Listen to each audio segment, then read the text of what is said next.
cloud. All right.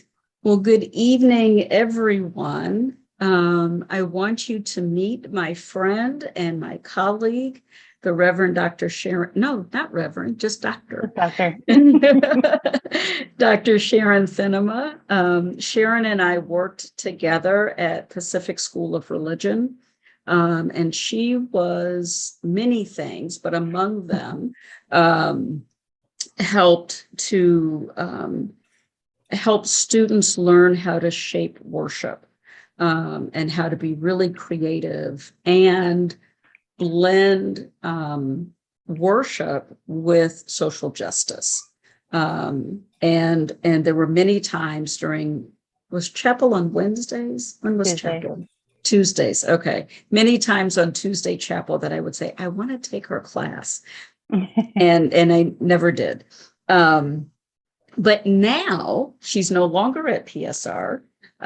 She is now the curator of a movement within the United Church of Christ, and as partners with the UCC, we are, we're going to kind of be a part, sort of, along with this, called Join the Movement. And all of us can click and join and get emails and updates about things that are happening. But it's a way for us to take what we've learned over the last, almost 2 years, right? Mm-hmm.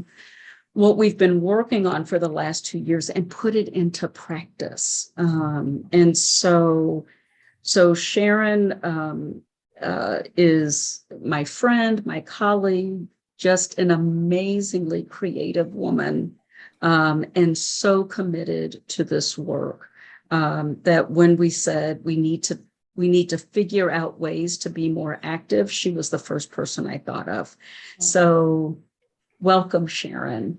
This is part of First Christian Church in Concord, California. So welcome. Thank you so much. Thank you, Pastor Leslie. It's good to be with you all. I'm so grateful for this chance just to share some time together and do some fun things and some challenging things and tell you a little bit about Join the Movement. So I really appreciate your time and your engagement with this, because I think it offers some great opportunities to think about how your anti-racist formation becomes more and more practice that you're inhabiting. So I wonder if we just might do just a tiny round of introductions so I kind of know who's in the room. Absolutely. Awesome. Absolutely. That'd be great. So I don't have any particular prompts, but maybe you could tell me one thing that you've learned on your 2-year journey that feels important to you in this moment. Okay. All right, Jen, your picture just popped up, so that means you go first. Oh, thanks a lot. Yeah. I'm Jen Warren. I'm with Lafayette Christian Church, and I'm a chair of Reconciliation Ministries for the Disciples Regional Church here in Northern California, Nevada. And I joined this group because they were doing cool things. So the question is what about now?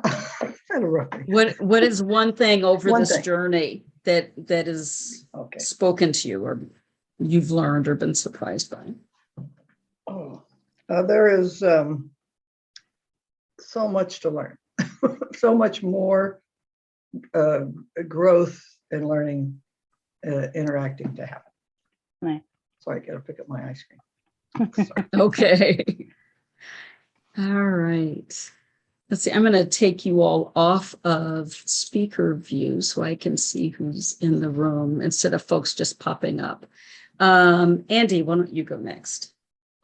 Okay. I'm Andy Raymond, and I am I work in the church office here at Concord.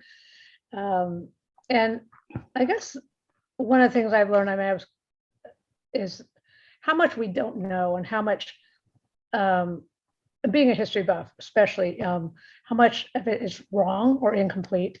And being able to look at it in a different light. When I look at things now, I look at it totally different, and I think differently of how I question more when I'm being told something, or when I'm reading something that before I just took at face value and what I was told. And Awesome. That's beautiful, Andy. Thank you. And Kate, how about you? Hi, I'm Kate Landberg. I grew up going to FCC Concord, and I'm in Berkeley now, but I have a long history of being involved in various church activities. And one of the things that kind of popped into my head when you raised the prompt was I really expanded my repertoire of like mental red flags of like coded language of like, what do you mean by that type things. So that's the thing that spoke to me. Awesome. Thanks, Kate. Thank you. Ellie, you're in a car. Yeah, I didn't want to battle with Zoom like I was having trouble last night, so I'm down at the lodge. Okay. All right. My name is Ellie Mcdougall, and the thing that popped into my mind when you asked the question was the right to vote. I will never forget the video of the man who walked. He was so proud that he was going to be able to vote, and he walked 7 miles and they turned him away, and he kept walking and kept walking. And that right to vote has just really struck my heart. Yeah, we watched Otis Moss's movie. Nice. Yeah. Yeah. Lori? Sure, I'm Lori Landberg, and I'm Kate's mom. Been at First Christian Church Concord since probably 1995.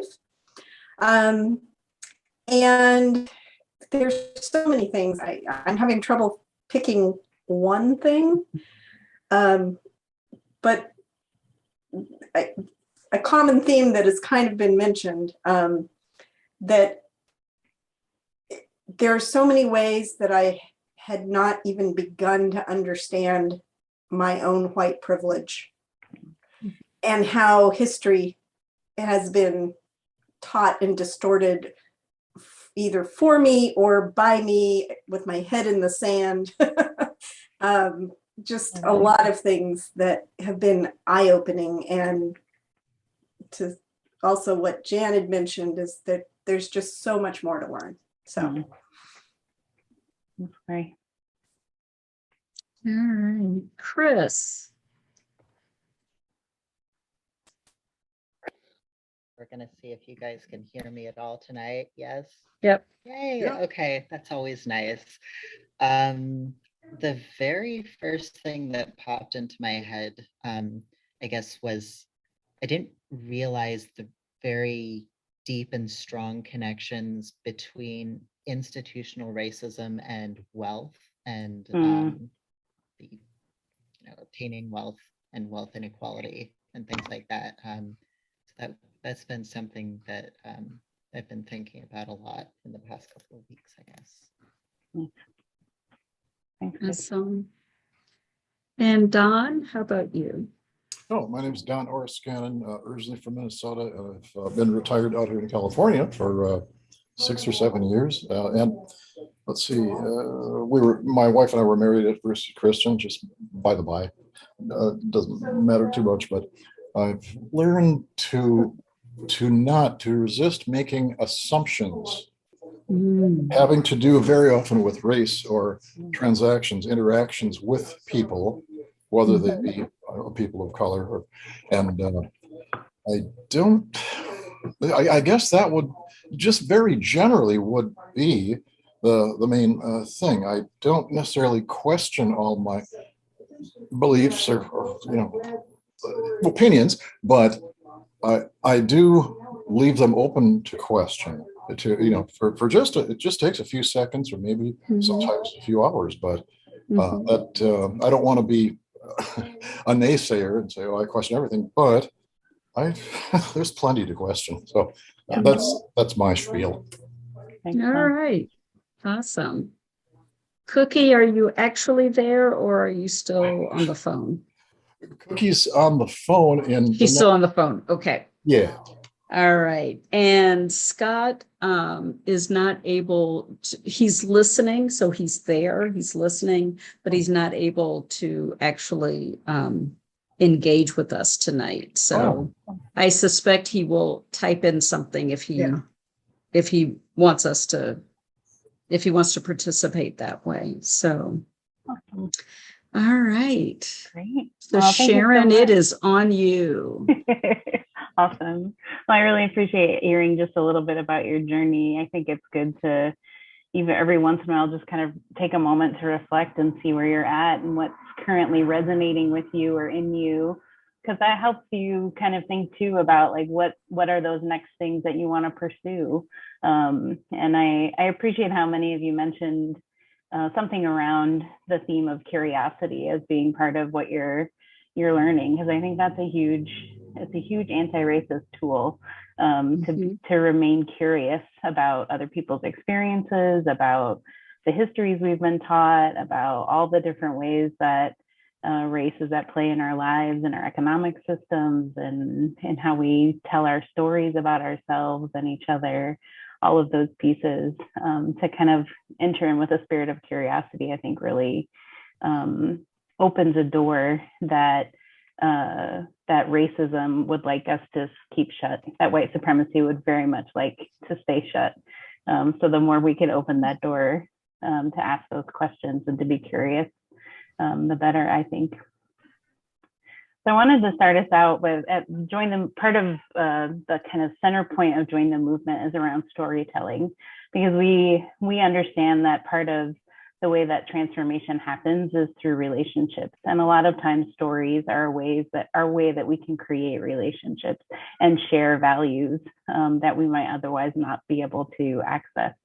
It's one thing for me to be able to tell you what I think and feel. It's another thing for me to share a story about how I came to think and feel those things. So that's part of the foundation of Join the Movement is story sharing. So I wanted to start us out with doing just some really simple story sharing exercises. And this is a practice of telling a story in 6 words. You only get 6 words. I don't know, has anybody done this before? I know people have, it's kind of legendarily attached to Ernest Hemingway at a dinner party once, like asked his friends to create a story in 6 words. This is the legend of the origins of this prompt. And then he bet them that his would be the best, and it of course was. But so I'm going to ask you to create a couple different stories on different themes, just using 6 words. And I want to invite you to, if everybody has access to put them in the chat so we can all kind of see them as you're creating them. So the first story I want to invite you to think about is to just tell a story, write a story in 6 words about something that brought you delight today. Something that brought you delight today. Whenever you're ready, you can just pop it in the chat. Or if you're not able to access the chat, you're welcome to say it out loud.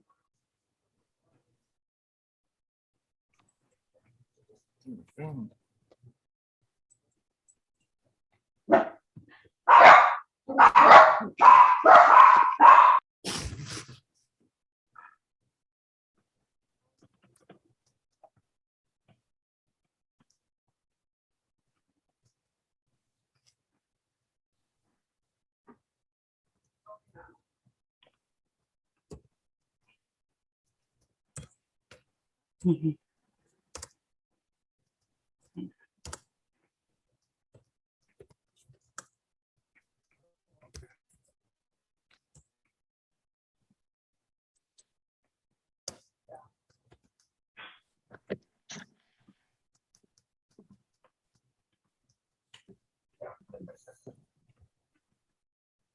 I've got 5 words. That's okay. You can do 5 words. Otherwise, I'm going to 7. All right.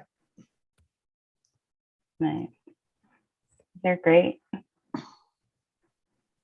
we've got furry dog cuddling me. Good girl.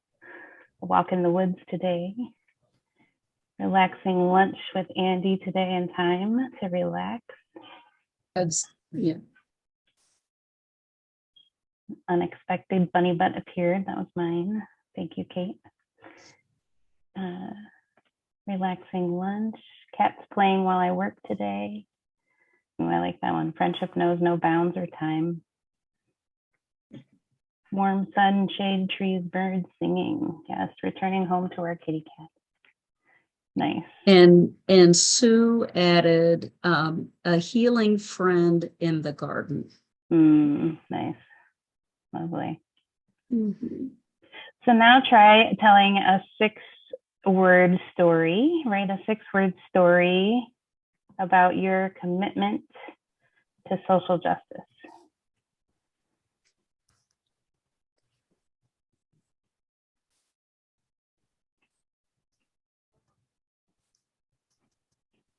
Oops.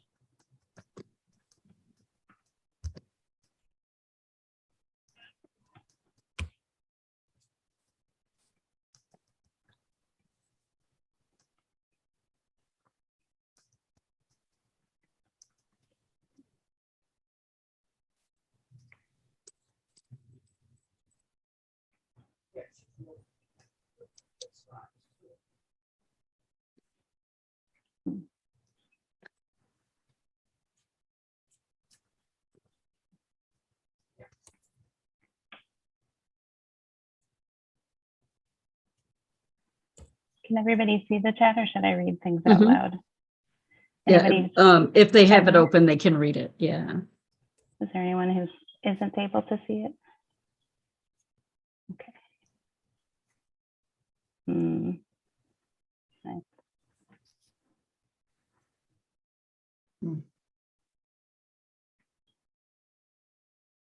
And Sue is writing a journey toward enlightenment and equality. Scott, those are coming as direct messages to me, just in case, just so you know.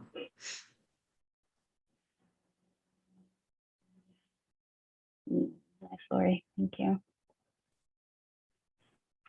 All right, let's do one more story. Write a story in 6 words about race.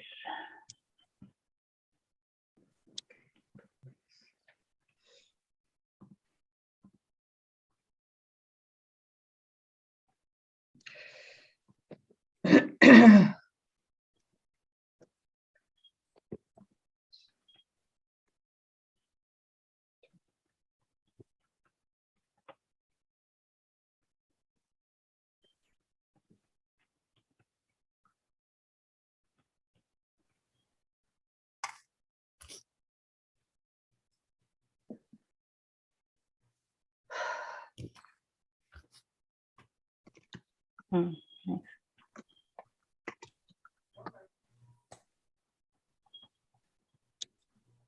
It may not be the right word. I'm dyslexic. I know.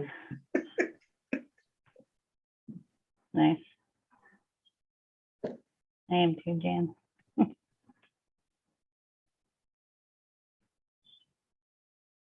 Nice. Okay. Nice.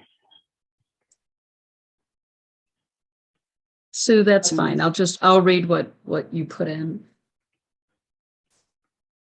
Nice, Kate. Yeah, Chris, that's great. Awesome.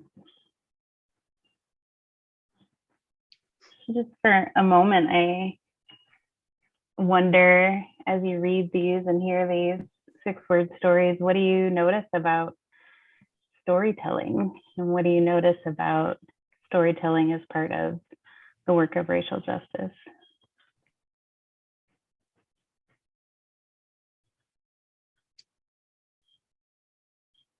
That we can, that there are pieces of everybody's story that can connect to our story.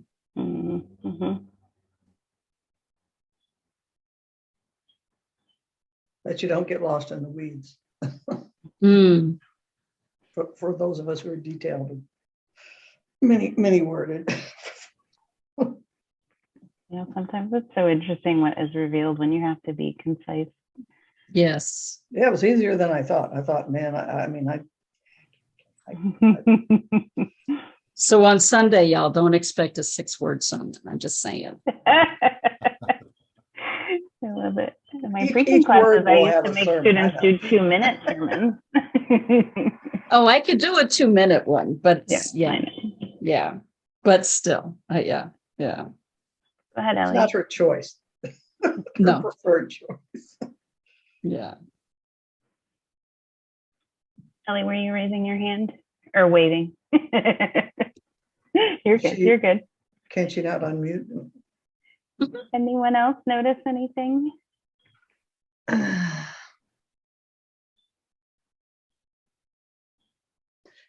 We could carry it around on a index card, Mhm. like the Hmm. famous quotes, except they're short. Like the people who go off to war with a photo of their family or something close to you. Nice.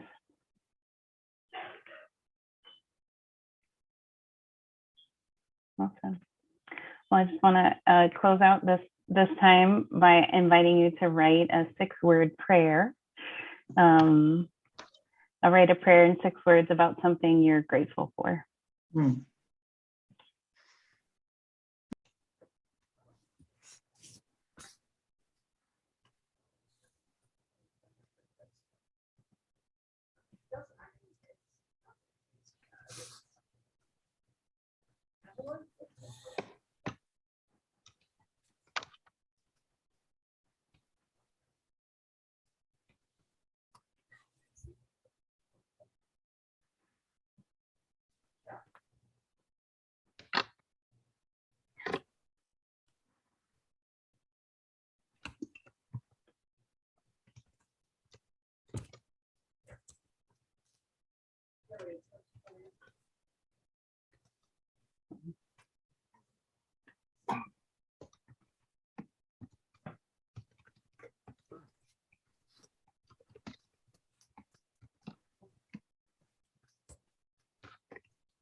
Well, with grateful hearts, let us bless our God who journeys with us every step of the way.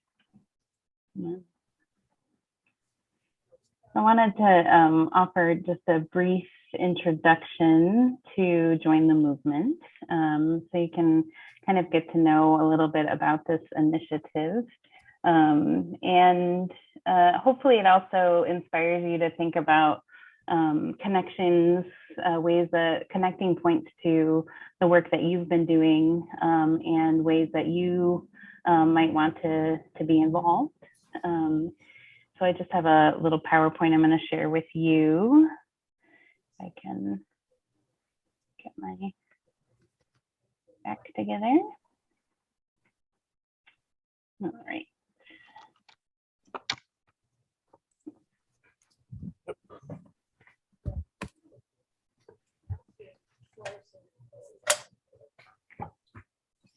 All right. Can everybody see that okay? Mm-hmm. Great. So Join the Movement Toward Racial Justice builds on a long history in the United Church of Christ of working toward addressing and advocating for an end to racist policies and practices, including systemic and institutional racism within the Christian church, as I know has been the case also in the Disciples of Christ. In 2003, General Synod 24 of the UCC adopted a resolution calling for the UCC to become an anti-racist church, stating that racism is rooted in the belief of the superiority of whiteness and bestows benefits, unearned rights, rewards, opportunities, advantages, access, and privilege on Europeans and European-descended Americans. So this movement is building, this initiative is building on these heritages of history and also expanding from becoming an anti-racist church to building an anti-racist world.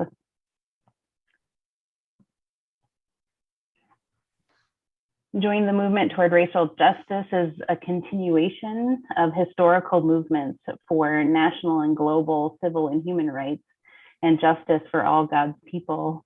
Join the movement follows a long tradition of prophetic teaching and sacred storytelling handed down from the early church and faithful followers of Jesus Christ.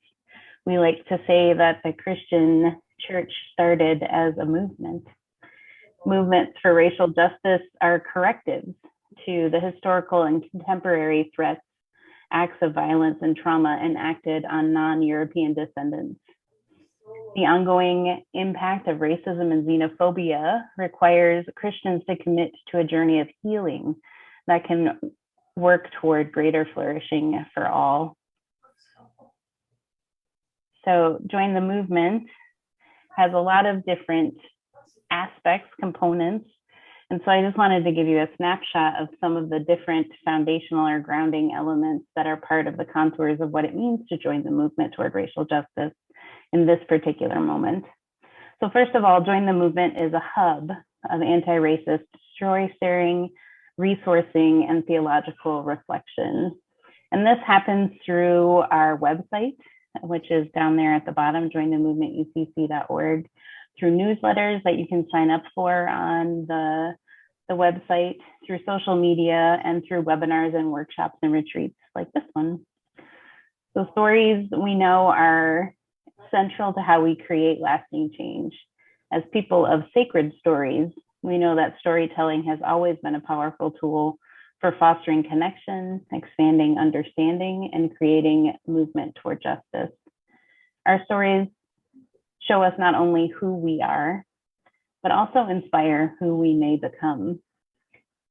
So providing opportunities to encounter the anti-racism journeys of others, Join the Movement will be a hub of story sharing that draws others to participate and opens hearts to new possibilities and practices of racial justice.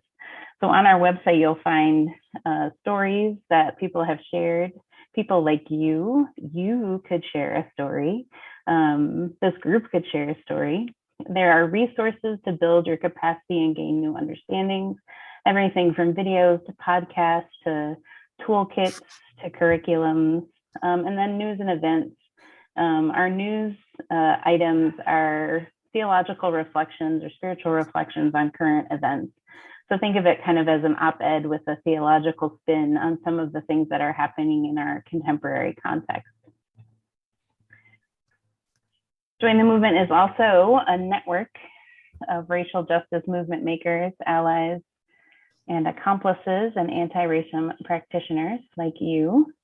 So we have different layers of community and global partners, local church participants and practitioners. We have people who've subscribed, who are sharing stories, people who are being highlighted as movement makers. We also have an advisory and campaign team, as well as ambassadors who are helping spread the word about Join the Movement. And then my colleague, Reverend Dr. Velda Love, and I make up the Join the Movement team for the national setting of the UCC. Join the Movement is also a campaign to build, support, and sustain our movement toward racial justice for generations to come.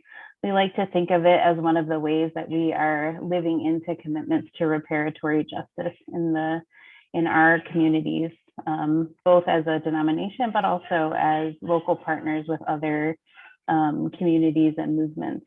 So we're looking to raise $5 million, 75% of which will be go toward an endowment to sustain the work of anti-racism within communities. And then 25% will go to program support for current programs, both within and outside of the UCC. You can see there are campaign co-chairs, the Reverend Dr. Otis Moss, Reverend Naomi Washington Leaphart, and Reverend Dr. Starsky Wilson. who are all helping build this movement through inspiring folks to the work of reparatory justice. The Join the Movement is also a covenant. It is a covenant, a promise, a way of being together. It's more than a slogan or website. We hope that when you say you're joining the movement, it also represents a commitment to practice anti-racism in all you do and with all you are. We want this covenant to radiate through every part of our churches, because each of us has a role to play in expanding our practices of anti-racism and strengthening our capacity as partners and participants in the racial justice movements of our time. This covenanting is how we live more fully into the historic commitments we've made and recognize that we have not yet accomplished them. And Join the Movement, finally, is our call to action. We find ourselves living in a time where increasing numbers of individuals, organizations, and communities are actively building and amplifying our collective power to move toward racial justice. This movement is not new. We build on the revolutionary work of our freedom-making ancestors, but this particular moment offers us unique opportunities to cultivate intersectional movements with healing and repair at the center. Excuse me. As we align ourselves with the movement of the Spirit toward justice.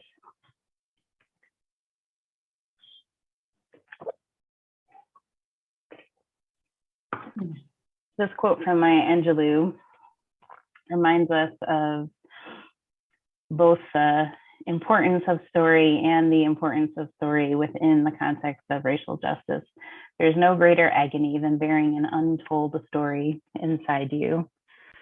And I think all of your references earlier in our conversation to the different ways that our histories have been told point to that pain of the untold story and the possibility that exists when we begin to start to tell those stories to one another and encounter them from one another. I just wanted to play you a little clip of one of our ministers, Reverend Amanda Hendler-Voss, who's talking about what Join the Movement means to her. I'm grateful to the Join the Movement campaign because we know that this world is split and we are called to mend it. And you are stitching together stories of, what happens in Washington, D.C., with stories of churches in the South, with stories of churches out West and in New England. And we need that stitching. We need to hear from one another. The stories that I hear about work that other churches are doing, that inspires me and encourages me and bolsters me.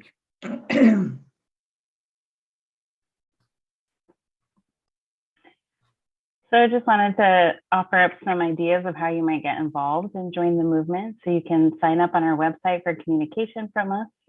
You can contribute or connect us with stories from your community. So there might be someone who has a story that would be an inspiration or encouragement for others doing anti-racism work. We'd love to hear about that. You could offer to give faithful reflections on current racial justice issues or events. If there is something that is burning in your heart to share with others and to think about the spiritual implications of something that's happening in our contemporary world. You could use our resources to practice anti-racism in your organizations and communities, and then tell us about what you're doing. How are you using it? What are you learning?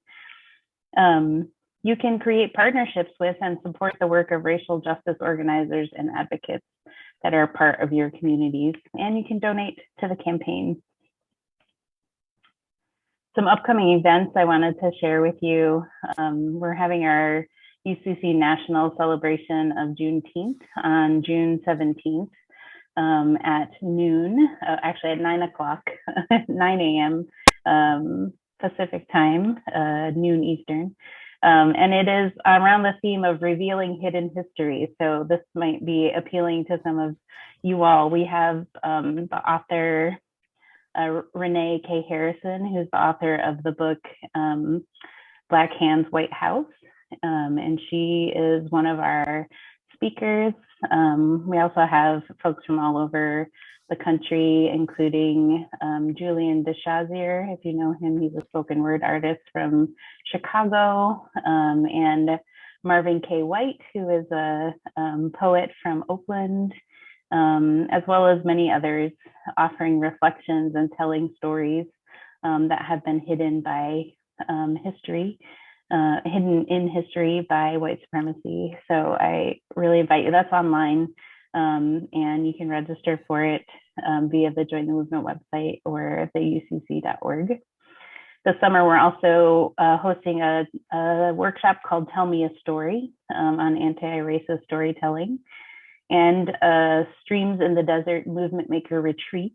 So any of those you'd be welcome to apply for. And then in September, we'll be having another storytelling webinar about learning from or being influenced by many stories. So we'll be hearing storytellers from different cultural expressions and talking about the implications of what it means to be informed by those many stories. As I said before, the Christian Church began as a movement toward a just world through the teaching of Jesus. And as followers of Jesus, we believe it is our mandate to work for and seek justice, love, and compassion as we join with and become our own spirit-led movements toward racial justice. So that's what Join the Movement is. I'm going to stop sharing here and just see if there are any questions or anything that was sparked for you and what you heard, thinking about any things that drew you or you have interest in. Isn't Dr. Otis Moss the grandson of the person you were telling me that we watched the show? Yeah, I somehow got an email from the UCC on this and have looked at the website, and it looks really good. Thank you. So the work of Join the Movement is similar to the work of Reconciliation Ministries within the Disciples. And so I put that website in the chat. And in 2001, the General Assembly adopted the 2020 vision, which named 4 interconnected priorities, mission priorities. One is, and the first one is becoming a pro-reconciliation, anti-racist church. And then there's other things associated with that, but this is work that our 2 denominations do together. So I just wanted to lift that up. Awesome. Who is Julian? Julian's at University Christian or University Church, and it's both the UCC and Disciples Church in Chicago. Oh, in Chicago. Okay. It's where my seminary graduation was. Right. It's okay. I shined a jar. Nice. Is Join the Movement as like standalone nonprofit, or is it part of like the UCC structure? As part of the UCC structure, we are interested in its continuation possibly as its own nonprofit, but right now it's within the denomination. I think I'm most interested in how it might become a center point for faith-based anti-racism organizing, because there are lots of great organizations that are doing anti-racism work, and there are lots of communities, Christian communities that are doing, and faith-based communities that are doing great social justice work. And there aren't very many places that are doing those things together. So we're interested in how we might kind of become a catalyst and a hub for those individuals who are putting those pieces together. Great. And especially to be a resource for contemporary movements toward racial justice as a sort of faith, as we like to as my organizing friends like to say, as a facey voice, to bring that kind of perspective into the movement work. Not that spirituality is very much a part of movements for racial justice, but to be able to be a presence that holds some weight in our society, to be able to bring that into movement work. Yeah, it's a great time to be doing this because we need that next step. You know, we started things and we're a little, and there hasn't been the resources, at least from the disciples, to do this, and we want it to be done, and we want to be able to participate with it. So it's really exciting, and it brings in. My hope, as always, would be to bring in lay people. So much of what we do is for clergy, and we invite, but the lay somehow don't feel. And so maybe with storytelling, they'll feel more welcome. They don't have to have a seminary degree or whatever keeps them, resistant. Yeah. Yep. I'm a grassroots organizer, so I believe in the power from the people. Bottom up. Yep.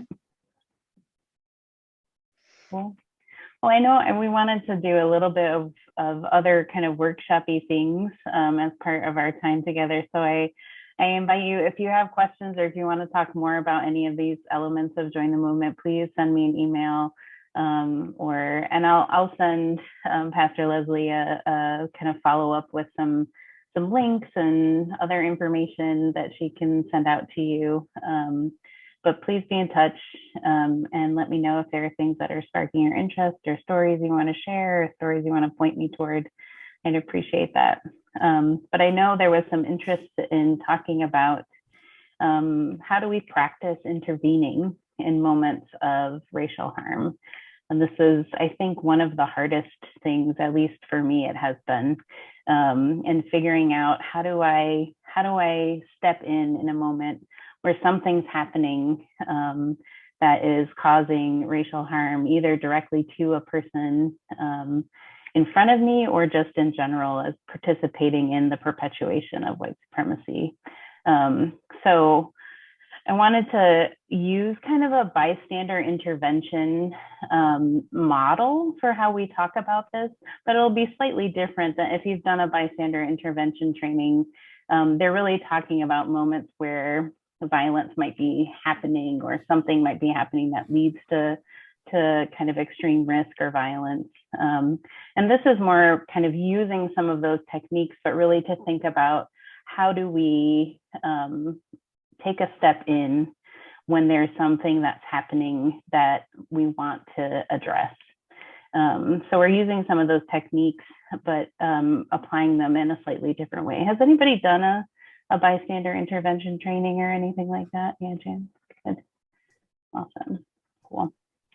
So I'm just going to introduce you a little bit to some of the practices that are part of bystander intervention, or upstander intervention, as folks like to call it. And then we're going to do some practice with some role plays. So I'm going to invite us to move into slightly smaller groups and to have you actually think about a scenario and practice, like what would actually say? How would you move into this moment? And then we'll come back together and talk about what you experienced or what you have questions about, what you need help with, any of those kind of things. But the idea behind bystander intervention comes from what has been called the bystander effect, which is a phenomenon in which the increased presence of witnesses or bystanders during a moment of harm actually decreases the likelihood that someone will intervene. And in situations of racial harm, add to this a felt sense of a lack of skills and privilege fragility, and then people become even less likely more likely to let things go without addressing them, and less likely to intervene. So we might, when we think about this, think about moving from being a bystander, someone who lets something go without intervening, to an upstander. An upstander being someone who witnesses a harmful behavior and makes the choice to intervene to make things better. So I think moving from bystander to upstander is a key component of promoting a culture of community accountability, where we take responsibility for harm we cause and harm we witness in the hopes of transformation. It means moving from seeing something to acting to intervene in that. So bystander intervention trainings kind of talk about 5 different steps that you go through when you're considering whether or not and how to intervene in the situation. And these start with noticing the situation.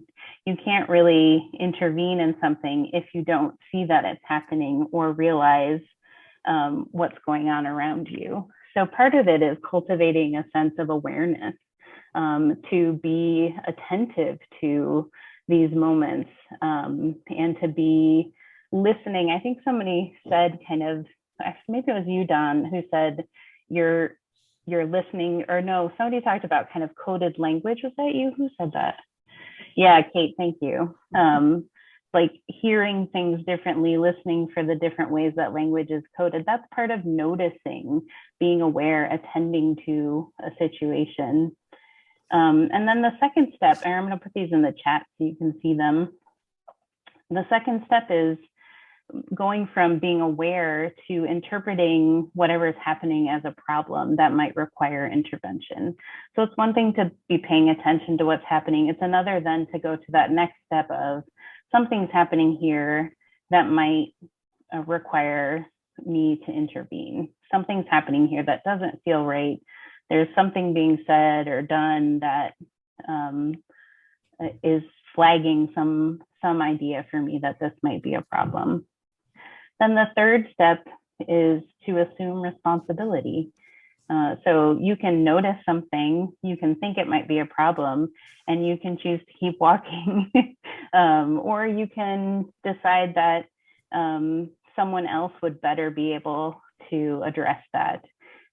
So when we're thinking about intervening, part of it also has to be connecting to whatever is inside of us that helps us think this is part of who I am. This is part of what I'm called to do and be in the world.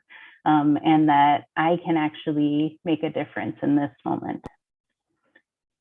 So the fourth step then is to decide how to help.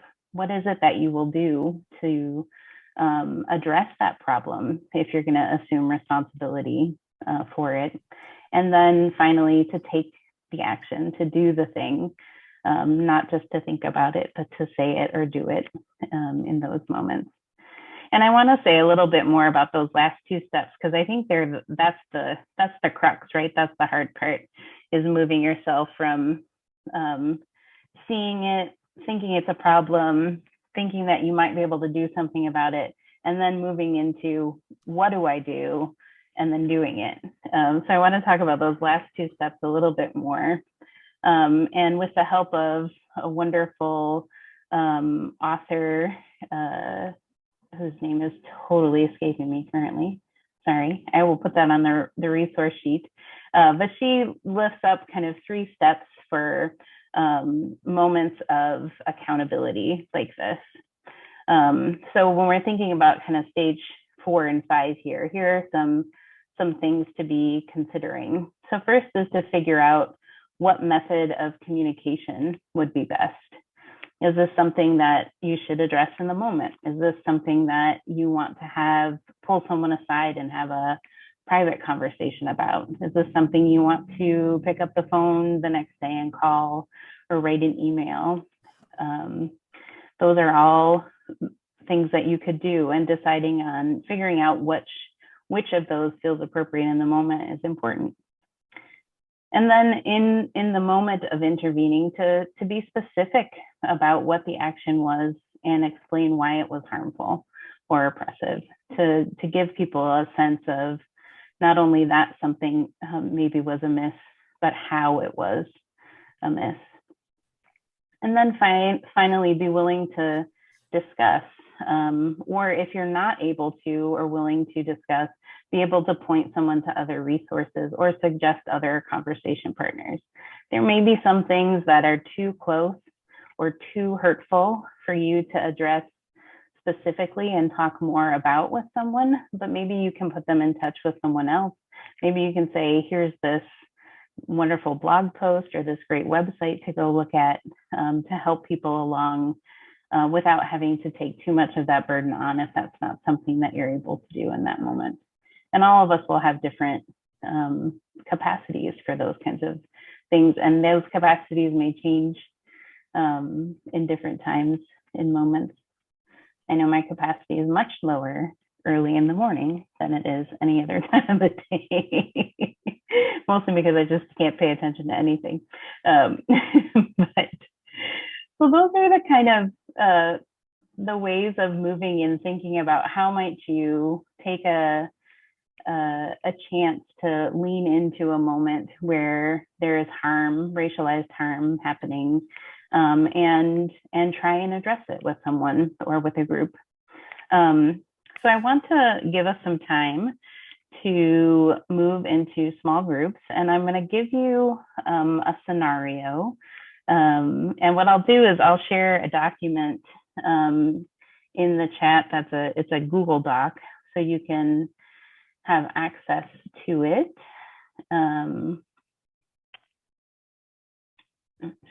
One second. And that will it has 6 different scenarios in it. And so I'll just give you an example. So one of them, the first scenario is you're in a committee meeting. And as part of the meeting, you watch a short video of a distinguished university professor who is a woman of African descent talking about compassion. After the video is over, the discussion leader asks people to reflect on what they heard, noticed, or learned from the video. After a few people in the group make comments, one person responds, "What a wonderful presentation. I was so impressed. The speaker was so smart, articulate, and easy to understand for a Black woman." Practice some ways that you might intervene in this situation and address the racial bias that underlies their comment. Now practice some ways of intervening if the responder hadn't included the phrase "for a Black woman" explicitly. And then play out the scenario and see how it would unfold if the person was receptive to your intervention or if the person was not receptive to your intervention. So that's just one example. There are 6 different ones. You can choose which one you want to work on. Hey, Sharon. Yeah. I'm not able to access the Google Doc. I think the sharing settings need to be adjusted. Oh, let me change that. Sorry. Thank you for saying that. Anyone with this link can.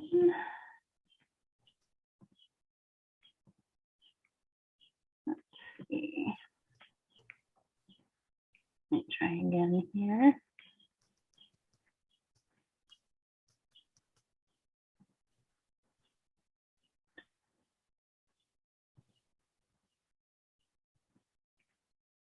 Let's see, Kate, does that work?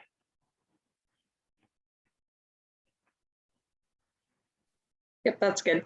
Awesome, great. Thank you. Cool. So why don't we split up into, let's see, how many of us are there? 11. Why don't we split up into groups of 3? And are you doing that, Leslie, or should I do that? And let's take 15 minutes to run through as much of your scenario as you can. So don't take too much time choosing, and just run through a couple of them and really try them. Really try practicing what it would be like to say, "Excuse me, but that was," or whatever it is that you would do in that moment. And then we'll come back together at 8:15 or so and talk a little bit about what you learned or what questions you have or what has emerged from those scenarios. Okay?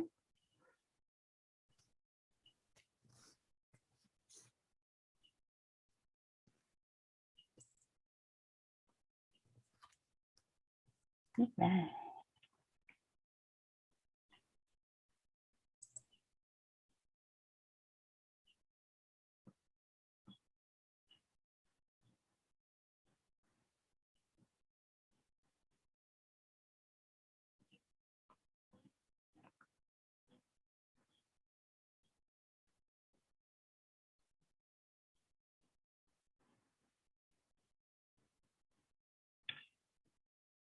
Leslie, do you want to join? Oh, I can't hear you. You're muted. Are you talking to me?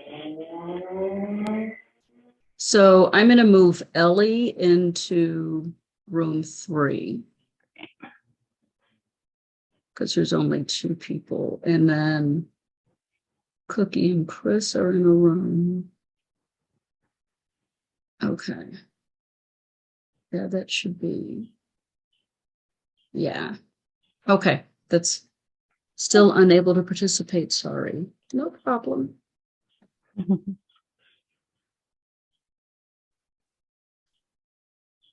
Okay.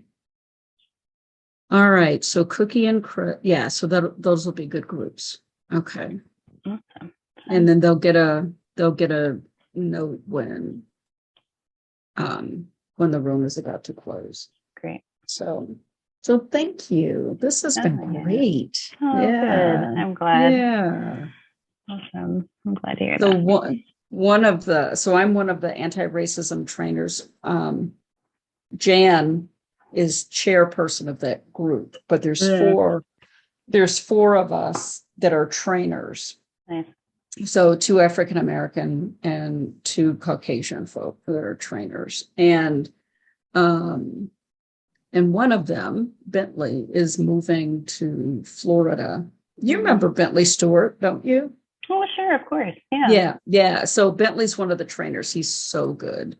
But he's moving to Florida in a month. And so a little over a month. So we've got to figure out kind of what we're going to do about getting another trainer. But that has been really good, Nice. And it's, I like the way in which we can kind of make things work together. Oh, hey, Chris. Did you not have a partner? Did Cookie not show up? She did, yeah. Her Okay. laptop says her computer microphone isn't working now. Oh. So I'm not really sure what's up with that. I said I had a similar problem once and it helped to restart it. So I think she might be trying that.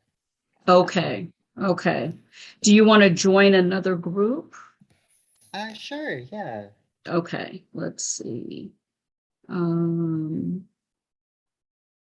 move you to number 3. Thank you. Okay. All right, you're welcome. And move Cookie to number 2, if Cookie can get back on. Yeah, okay, good. So are you doing training for clergy then? Is that what you're? Yeah. Yeah, So I'm part of, we have the same thing for folks, Diane and Davina and Celeste. Yeah, and I do that. That's good. Yeah, that's good. It's good. It's fun. We could use a guy, but yeah. See, and when Bentley leaves, he's our only guy. So when Bentley leaves, it'll. Oh yeah. Oh, Cookie's back. Okay, Cookie, hang on a second. I can hear you. Okay. Yeah, let me. I don't know why it wasn't working earlier, but that's okay. That's all right. I'm going to put you in room number 2. Okay, thank you. Sorry. Okay, you're well. Oh, that's okay. All right. Okay. Did she? Yeah. Okay. So yeah. So we're gonna miss having a guy, but and yeah. So yeah, I wrote to, because we have to record our training, right? So I wrote to Davina, I think, I put it in the whatever that thing is. What do we have now? The dashboard. Yep. And so she said, Celeste wrote back and said she couldn't approve it until she saw what the curriculum was. So I sent her my training curriculum. I sent her the PowerPoint that we used with this last one. because we focused, instead of doing it the way we normally do it, we decided we would look at disparities in healthcare as it related to racial disparities in healthcare. And so that was really helpful. And so I still don't know if she's approved it or not, but we'll see. She's had a lot of stuff going on. So yeah, big transition time. Yeah. So we'll see. Yeah. Well, thanks so much for inviting me. It's been fun to be with you all. Yes, this is great. Sorry, my spiel's still a little bumpy. I'm getting there, but still pretty new. Yeah, but no, it's good. It's good. So,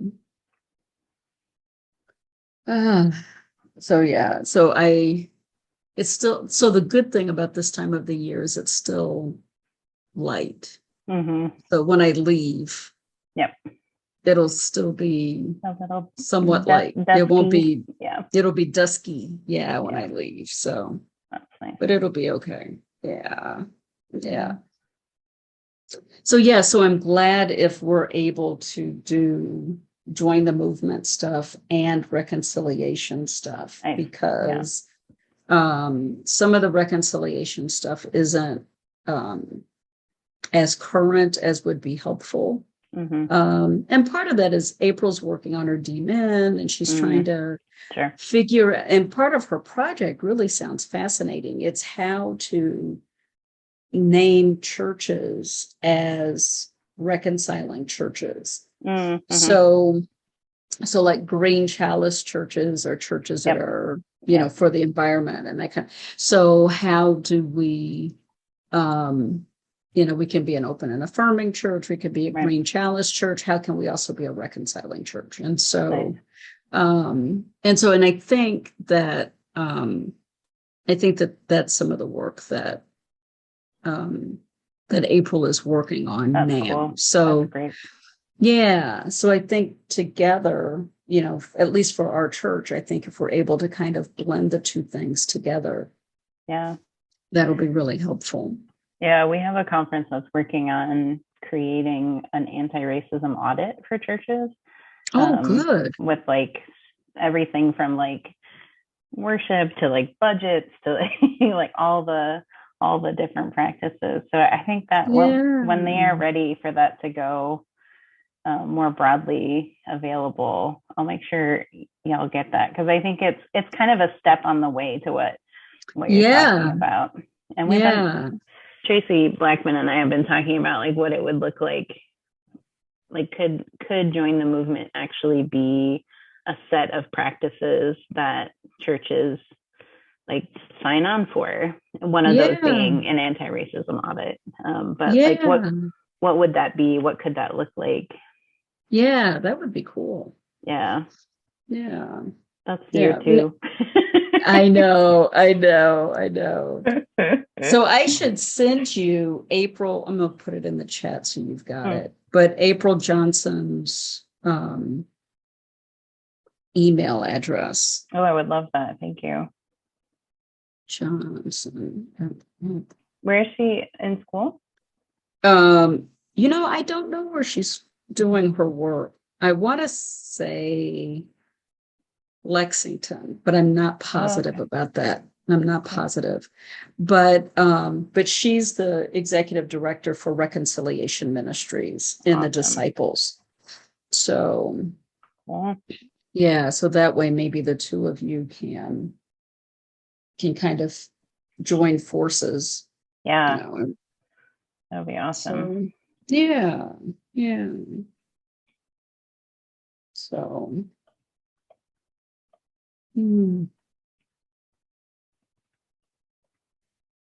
So it'll be, that's cold now. So I'm going to drink it. I was just reaching for my coffee cup, but it's now cold. So not doing that. Yeah. I love it. So I'm going to turn on a light because it's getting pretty dark in here. Yeah.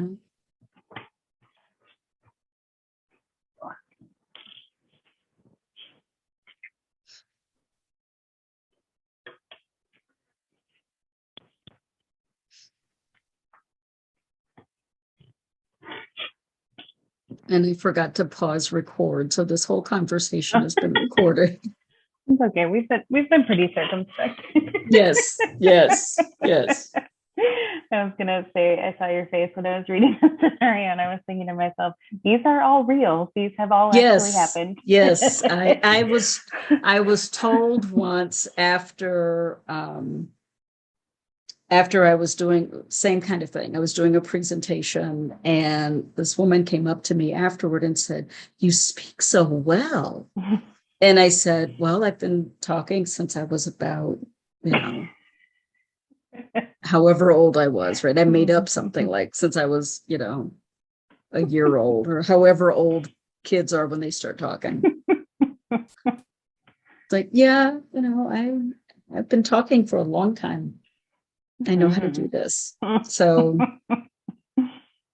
but it's, I know that people in their heart, they intend it as a compliment. Yeah, for sure. But they just don't realize all of the baggage that goes along with that, that got them to that point of thinking that way, that was an okay thing to say.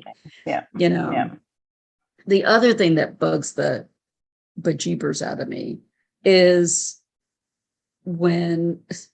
so my hair is long enough now that I can either wear it curly or pull it back in a ponytail or flat iron it so it's straight.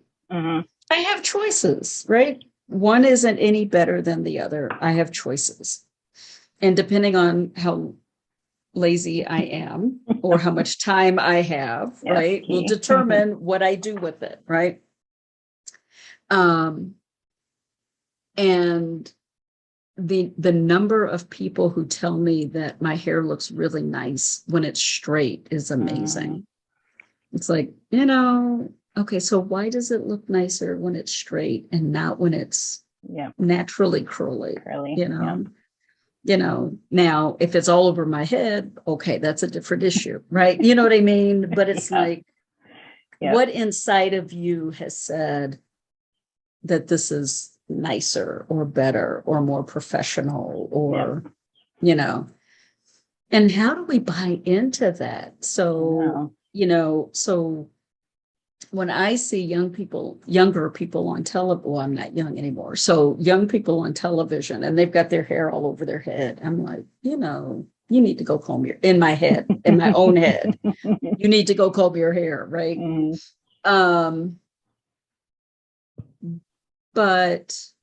And the difference, at least for me, between somebody whose hair is braided and somebody who has that wild, I call it wild, but just kind of,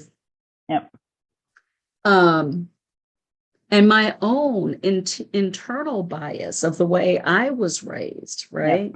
That, when your hair looks neat, you're more professional. Well, who defines that, right? And how do we, and culturally, how do we, so not every statement necessarily is, well, underneath it all, it's connected to race, but some of it is how have we been conditioned to say what's appropriate and what's not appropriate. When I started here, I started in April. Okay, so then it started, and I wear a robe. I always wear a robe. Well, it got to be summertime and it was hot, right? So I didn't wear a robe anymore, but I always wore a dress. I feel, and this is like way, way back, grandma conditioning, right? Do not wear jeans to church. Do not wear, that kind of thing. Time is up for the 15-minute breakout. Close all breakup rooms now. Yes. All right. They're coming back. Cool. I love it. I know we weren't allowed to wear pants to church when I was a kid.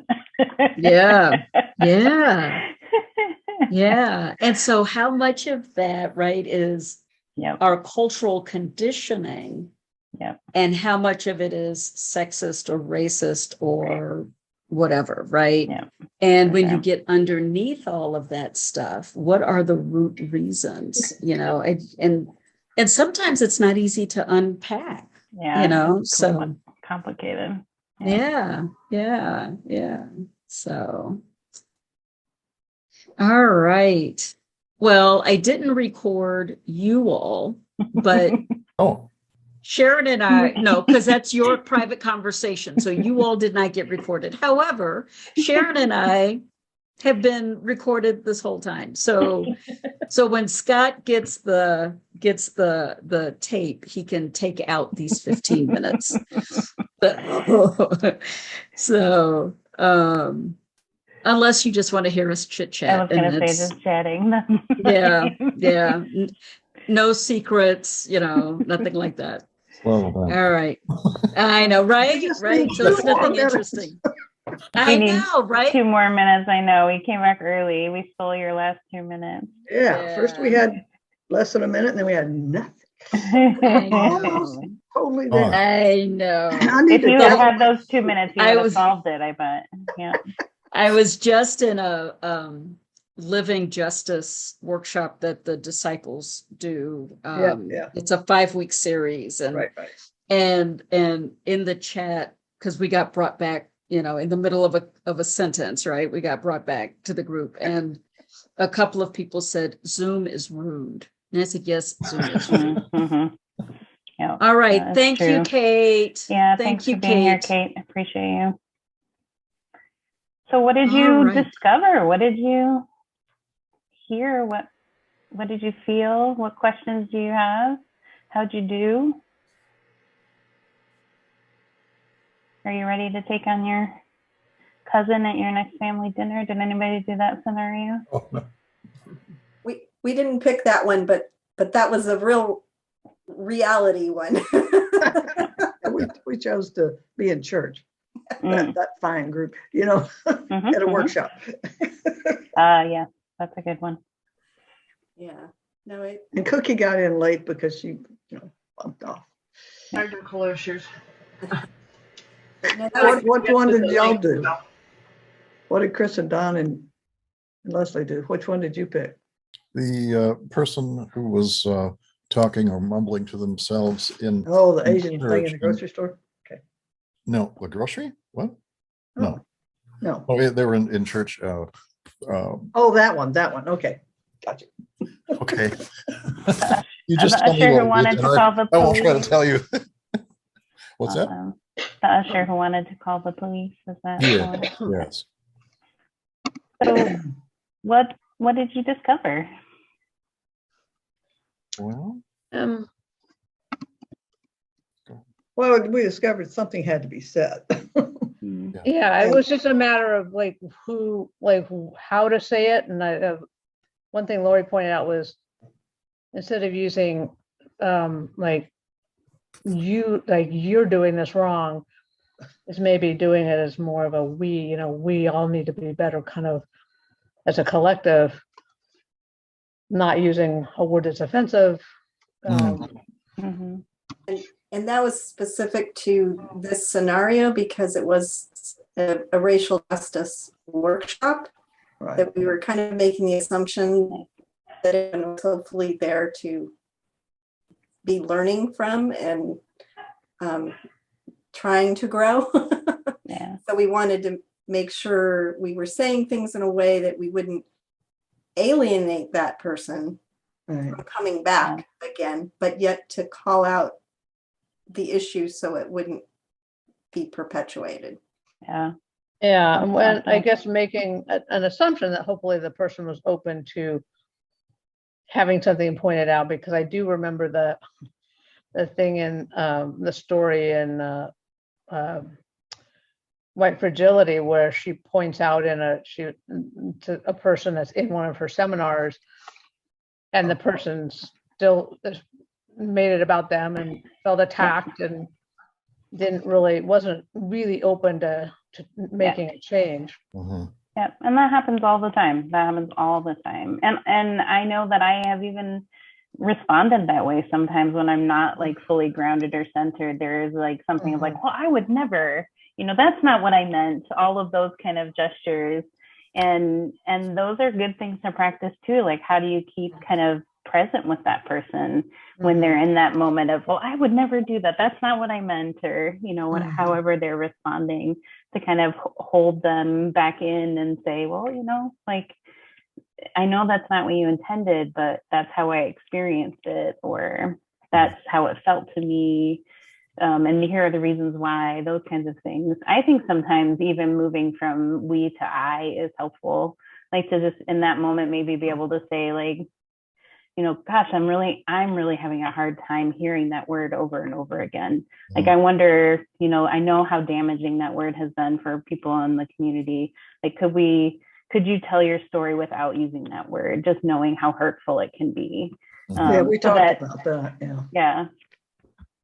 And maybe we could just do it as an example, just a couple sentences without the word, but still get the story across. Right. And Yeah. reinforce the better way to do it, Yeah, exactly. Because that's sometimes part of the problem, right? People don't actually have a way to talk about it or have the skills to move to that next step. And so they feel stymied, like, now I can't say anything. That's often a response, right? Oh, I just won't say anything. So like thinking about how you might be able to say, or you could say something like this as an offering in that direction. Yeah. Actually, because I had to bail off and come back, and then I didn't have the scenario in front of me, I was sitting here just listening, trying to understand, and Andy made the comment of migrant farm worker, and then I knew what the word was. But it was like, that would have worked just as well without having to say the offensive. Yeah. Because everybody was being very careful of not saying it. Appreciate that effort. I do. That's awesome. What about the group who did the other scenario? Was there anything that you all learned or noticed in that? Sorry, Dawn, I don't want to speak over you. I don't know.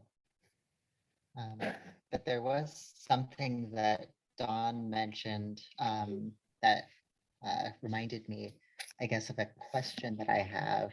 A lot of times when we try to go to talk to people, they'll, kind of push back and be like, oh, like you said, oh, I didn't mean it like that, or, oh, I meant it as a compliment, or, whatever have you.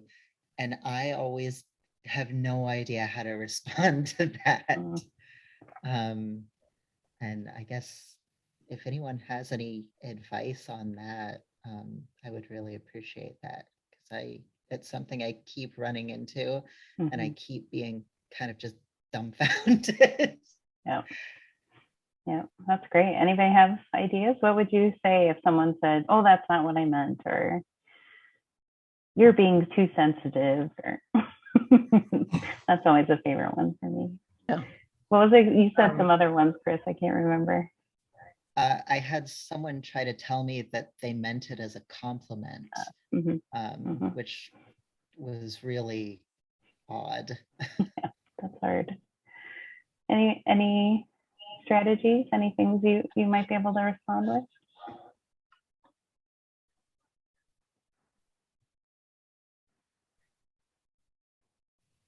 Well, I think the one you said earlier probably still apropos still in terms of what it was, it's how you heard it or how it affected you. So you're not attacking them necessarily, but they would then apologize probably. Yeah, I think sometimes for me, pointing out the difference between what someone's intending and how it's landing can help. Like, just to be able to say, like, okay, like, I hear that you intended this as a compliment. It really wasn't received that way. Or like, it really doesn't sound like a compliment, because sometimes like people just don't know that what they said like really lands in a different way than they intended. So that might be an approach. I think you can also try and unpack a little bit why something might be heard differently. I remember having a conversation with one of my colleagues because someone had said to them, "I wish you would speak more respectfully," of a colleague of color.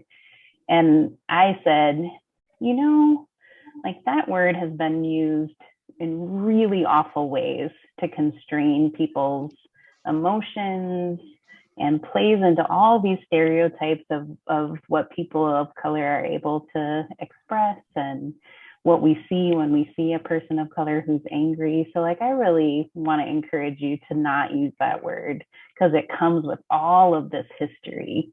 And that person in that moment could receive it. Other people are like, well, people are too sensitive. So, you know, that happens too. But I think sometimes unpacking like, hey, do you know what comes with this word when you say it? Or do you understand like what this trajectory is that you're riding on now?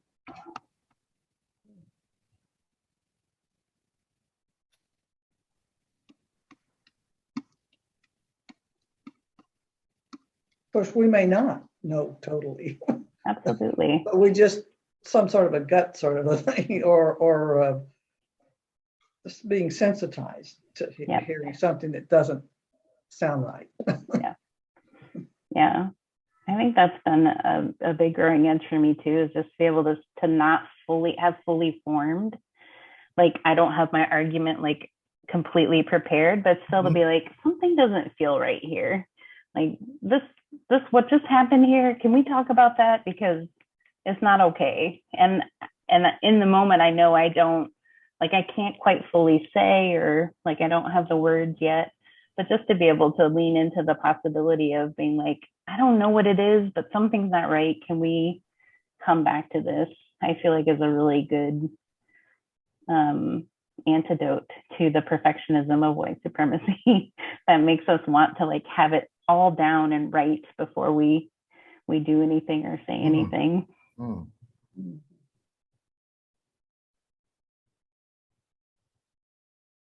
Yeah, like Chris said, because you think you've got a good comeback that might create a productive conversation, but like if you have the experiences he's had, then you're hesitant to say anything because, oh great, what are they going to hit me with now? And then I really won't know what to say. Right. Well, and it's disorienting in the moment too, when you're like, wait, what? You thought that was a compliment? What?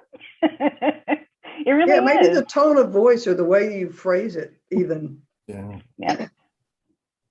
The same words, but how you phrase, Yeah. I love it.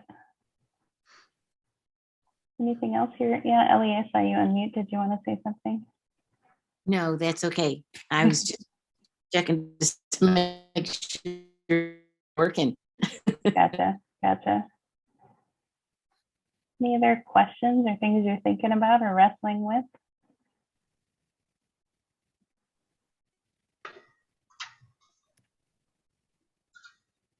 So I will tell you, I have a group of colleagues and we have a WhatsApp stream where we send each other scenarios like this and say, what would you do? And it's so great to be able to have people to practice with and to be able to be like, dude, somebody said this to me and I have no idea how to respond to this, or I got this in an email and I have no clue what to do with this. So think about if there are people in your life that you can kind of build around you so that you have people who can have these conversations and you can wrestle with things and think about, okay, like how might I address this and build those capacities in being able to do this. And I would say also to think about if there are ways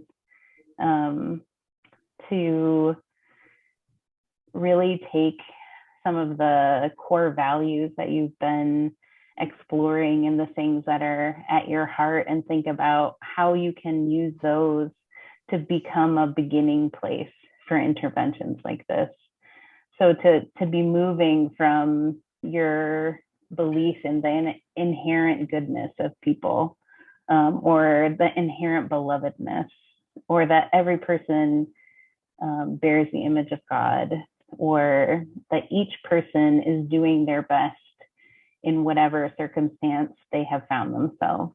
Like whatever it is that you hold on to, and then try and think about, okay, if I'm moving from that place, then how do I address this person?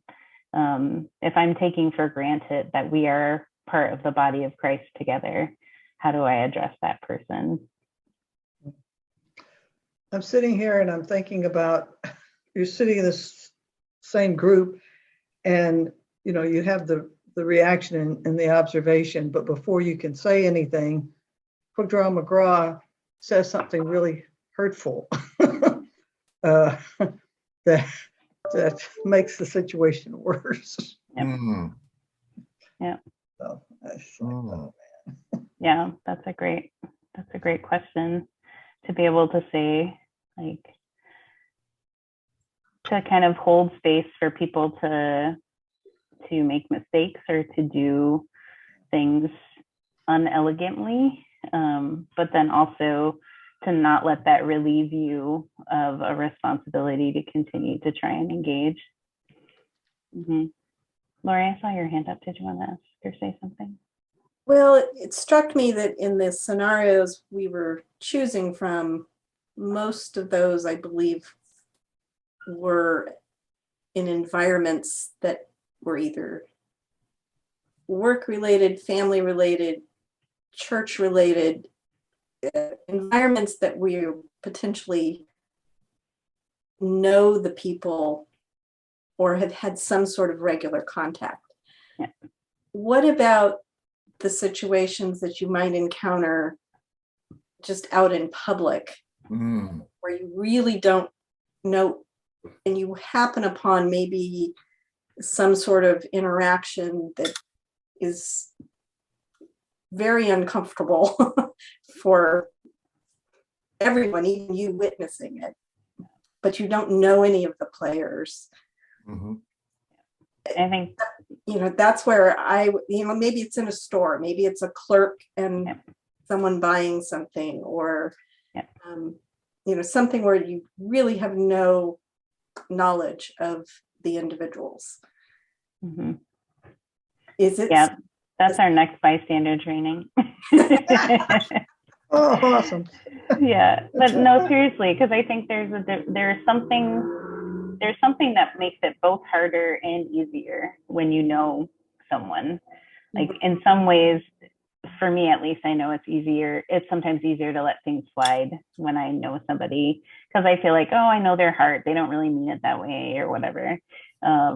So there's that, but then it also is a little bit easier if you know somebody to kind of say, hey, that's not cool. So thinking about how does any of that translate when you're in a situation where where you're dealing with strangers, is a different kind of assessment of those same 5 steps, but thinking about your assessment of those 5 steps might be different. You might actually get to the point of thinking, okay, I don't feel comfortable assuming responsibility in this moment, or I'm not actually able to take action that would be helpful in this moment. So, I mean, I think those are great questions, and to be really thinking about, like, what would it look like to just be able to say, like, hey, that's not okay what you just said, or, you know, whatever those moments are. I think to even be able to ask yourself that question is really important and powerful. Yeah. One of the things that came to mind as we were talking about this is I have a client that I walk dogs for every couple days, and they have this way of making comments, and they're very they'll say things that are just, and they don't really say it, but they just kind of allude to it. And it's like, okay, yeah, I know what you're saying, and I disagree. And so I kind of have developed this thing with them with trying to plant seeds of saying, maybe look at it this way, or, you know, have you thought about this? You know, without really calling them out. Yep. And saying you're just wrong, you know, but Yep. trying to figure out a way to see if I can plant some seeds that they can look at something different. You know, because I walk in every day and they've got Fox News on, and it's just like this whole, and I'm like, Oh, you know, I'm like, oh God, you know. So but they're really nice people too, in a lot of ways, and they just, so I'm kind of figuring out how do I kind of plant those seeds with them, because they're just, there's so much to unpack there, and you know, it's kind of hard sometimes hearing them say some of the things they say, and I just want to scream. I mean, that's a really great strategy, Andy. It really is, because what you're doing is disrupting the single story that they have about a group of people or an idea or a history. So even if you're just saying like, hey, there's this other way you could think about that, like that's a really great strategy for just kind of opening that door a little bit to the idea that there might be more than one way to view something, or more than one way to understand people. I don't know if y'all know the amazing TED Talk by Chimamanda Adichie called The Danger of the Single Story. Have you all seen that? Yeah. So I think what you're doing in that moment is challenging, is lessening the possibility that they can continue to move through life with only one story about a group of people. And that's important. That's an important intervention. It is. It is. When I was in Ohio, I served a church that was in the westernmost part of Appalachia that was still in Ohio. And when I got there, Betty Shell, now of sacred memory, Betty Shell would call me the colored girl who was at the church, who was up at the church, not her pastor, but I was the colored girl who was up at the church. Over time, and I need to back up, and Betty was like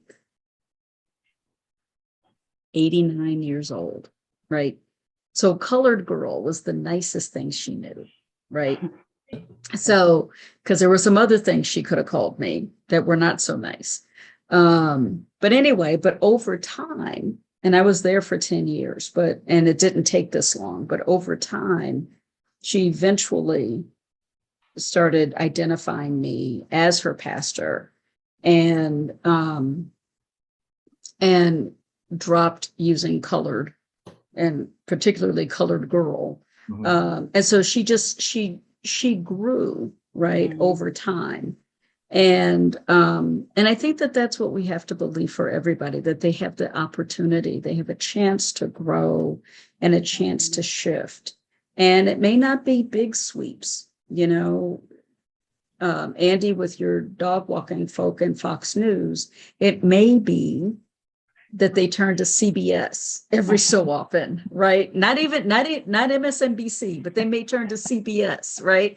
That may be their shift. Do you know what I'm saying? Yeah. So it doesn't have to, I mean, ideally, yes, they would make this big transition and transformation, but that's not always realistic.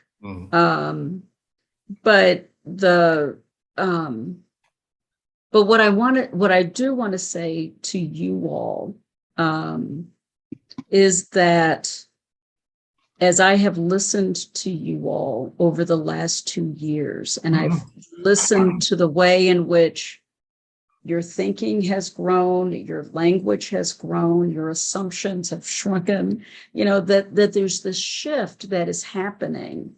And I cannot tell you how much I brag about you all.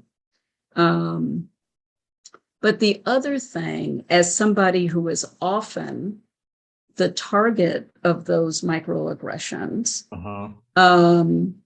it is really helpful when I hear you all, in essence, come to my defense. And you're not directly coming to my defense. I don't mean it that way, but I hear you all correcting yourselves or correcting people around you.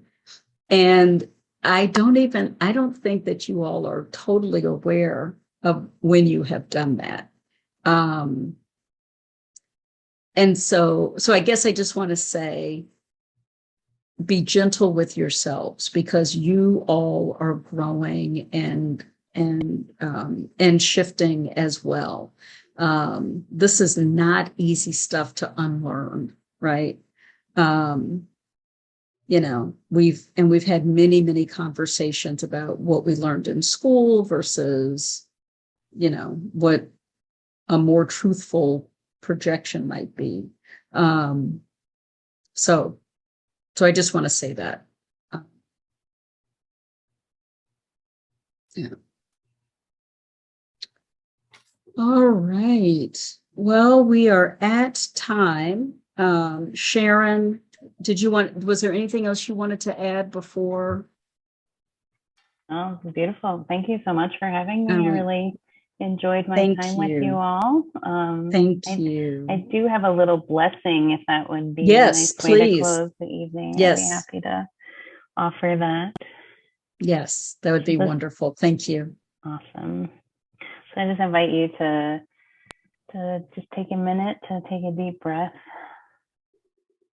and maybe find a place to put a hand on yourself somewhere that feels like a blessing, if that's on your heart or just clenching your hands together, putting a hand on your head, whatever feels like a gesture of blessing. And hear these words. May those who are weary find a soft place to rest. May those who are migrating be encouraged, be fed, be clothed, be received. May the just see the fruits of their labor. May you who are privileged choose solidarity. May you who are complicit repent. May you who are apathetic come to recognize the hardness of your hearts. May you who are courageous have multitudes behind you. May you who are creative be encouraged to express the truths that we all need to feel. May you who are fearful keep showing up, keep wrestling, keep taking steps. May you who are unjust come down. May you who are mourning find spaciousness. May you who are caretakers have your cups refilled. And may the Holy One within each of us reach out in love, even when it seems like everything is crumbling, so that with each breath we may remember how it is that we rise. Amen. Amen. Amen. If anyone would like to get on a bus at 8 in the morning to go down on Monday, the 16th of May to the Poor People's Campaign, and let me know. Where's the bus going? It's going to LA, the City Hall. Oh, okay. We're meeting for William Barber and Leslie Harris and the Poor People's Campaign. And we're going to march around 2 blocks, 2 blocks, 2 blocks, 2 blocks. And then we will come home the same day. So, well, send us that information and then we can put it in the newsletter next week. When Sharon was talking about our core values, I put in the chat our why that we agreed to as a congregation. We believe that everyone is an equal child of God who deserves deep and meaningful connections, a purpose-filled life, and love expressed through belonging, service, and justice. Awesome. So thank you, thank you, thank you. Pleasure. Thanks so much, Elle. Appreciate you all. Thank you. Thank you Can so you much, please Sharon. Yes, yes, if you can send the benediction. I will. Okay, great. I have used some of Sharon's poetry in worship at different times. So now when I say this is from Dr. Sharon Fennema, you will know who I'm talking about. Yeah. I love it. Yeah. All right. Thank you For spending all. time with us.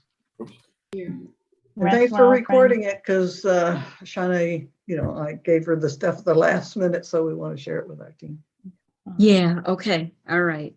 Let me stop recording. All right.